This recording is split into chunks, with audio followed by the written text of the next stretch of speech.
Hello, class. This is Mr. Beller. I apologize that I'm not able to be with you today. I am performing a peer observation of one of your teachers. So I am coming at you from the world of the internet. What we need to do is get out a blank sheet of paper.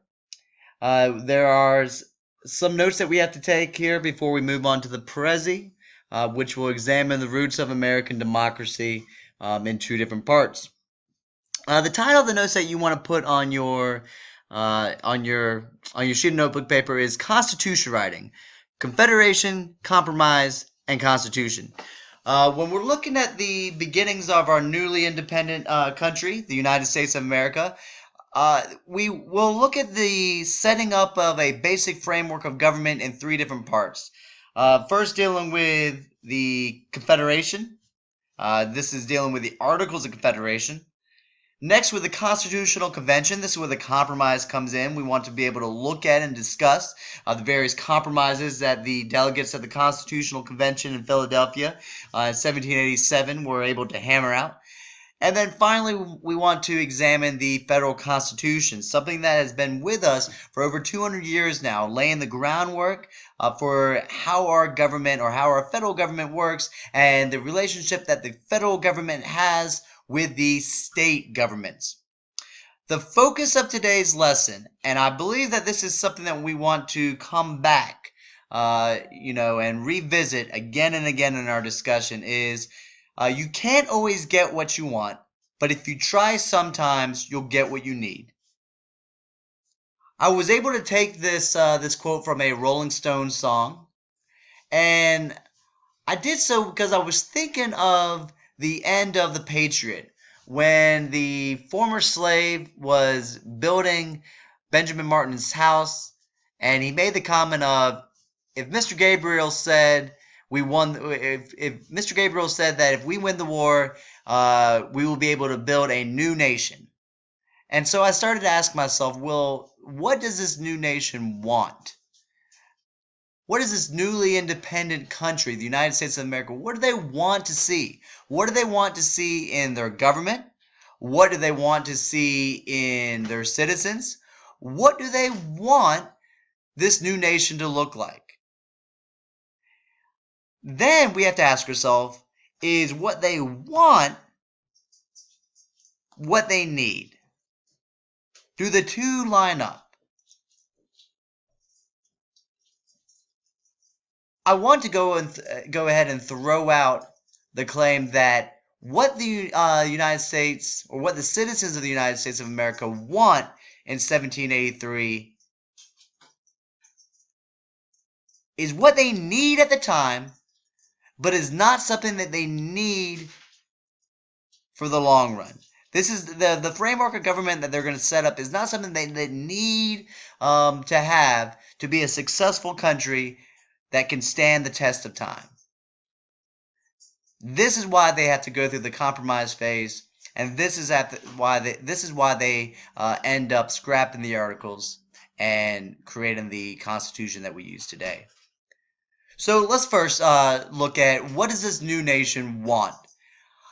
I've outlined for you 5 things that they want, 5 things that this new nation wants in their government, 5 things that they want from their citizens, 5 characteristics or themes that we want to be able to point to when looking at the framework of government with the articles, and I think you can make the same argument with the Constitution.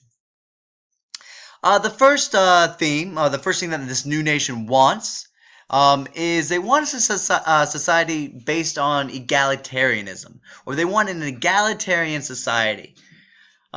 All egalitarianism means is it's a fancy word for saying equality. They want a society that's rested in the spirit or on the idea of equality. If you remember, this is what they were fighting for. They were fighting to have the same or equal rights as English citizens across the ocean. So when the Revolutionary War was fought and eventually won, this would be one of the ideas that needs to be put into place in this new government. This is something that the new nation wants. Now, with egalitarianism, or an egalitarian society, who is reaping the benefits of this newfound equality? Well, most of the time it's just going to be white male property owners. These will be the people, unfortunately, that will see the greatest amount of participation in the political process. These are going to be the people that will be able to have their voices heard. So if it's just a small segment of society that's allowed to have a greater voice and greater participation in the American government, who is left out? Well, first that's left out are Native Americans. Native Americans are not considered citizens at this time. I don't believe they're going to be considered citizens until the 1920s. Native Americans are not even recognized as a part of the United States. They have no say in the political process. The good thing is they don't have to pay taxes, but they are shut out. However, even though they're shut out, they are still going to be affected by the actions of this new nation. So we're going to see the United States struggle with the issue of Native Americans and how do they reconcile the fact that they are promoting this idea of equality, but yet at the same time as they're migrating out west, they're shutting out the indigenous people that are already living there. This is something that we're going to see the country struggle with. The second group would be African Americans. African Americans are, essentially considered property at this time. Most of the African American population in the United States are under slavery. And we won't see this spirit of equality really start to come to fruition for African Americans until after the Civil War, with the 13th Amendment, the 14th Amendment, and the 15th Amendment, abolishing slavery, citizenship rights, and voting rights. But one thing that we have to make sure that we recognize is that with the Native Americans, as well as with the African Americans, and again with women here in just a moment, is that our country is very slow to make changes. We want to change. We feel like we know the direction that we need to go in, or we know the direction that our country needs to go in.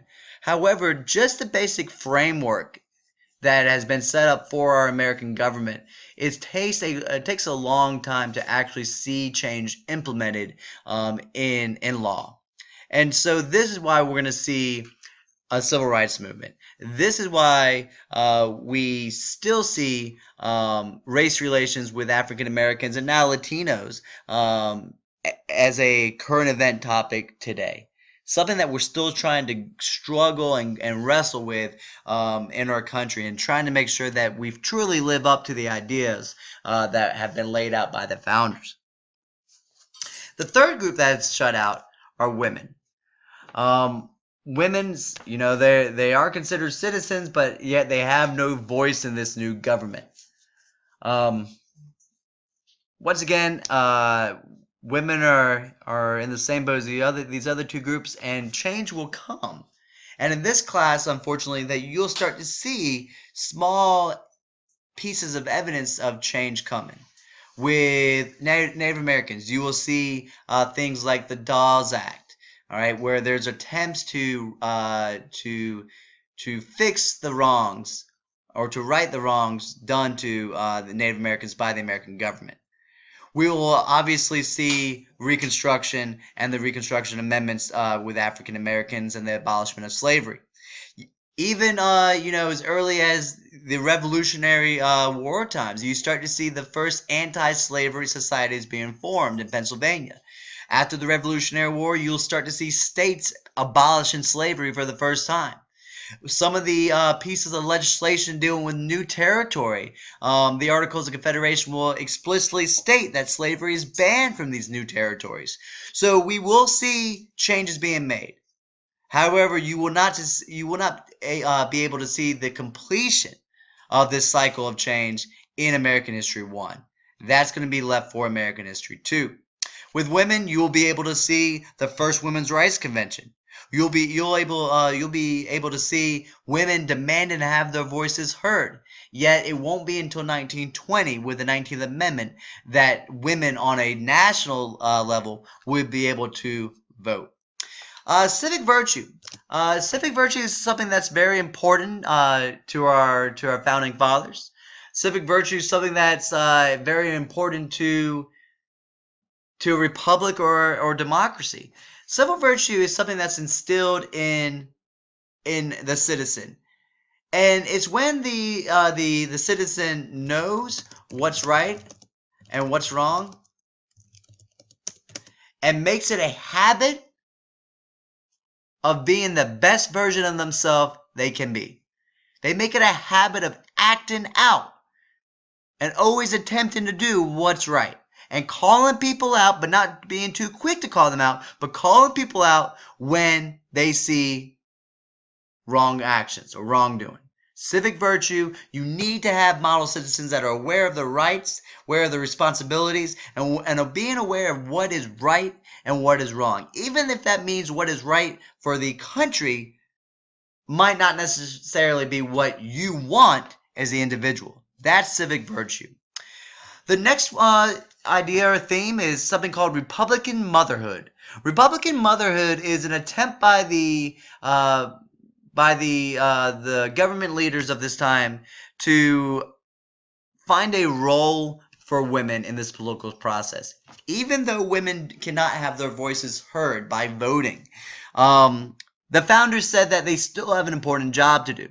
If our government's going to be led by people like George Washington, John Adams, Thomas Jefferson, these white male property owners, then it is the woman's role when these men are children. It is the women's role to instill civic virtue in them. It is the women's role. This is what Republican motherhood is to make sure that these young men, these future leaders of America, know what's right and what's wrong, and know the responsibilities of a citizen living in this country at this time.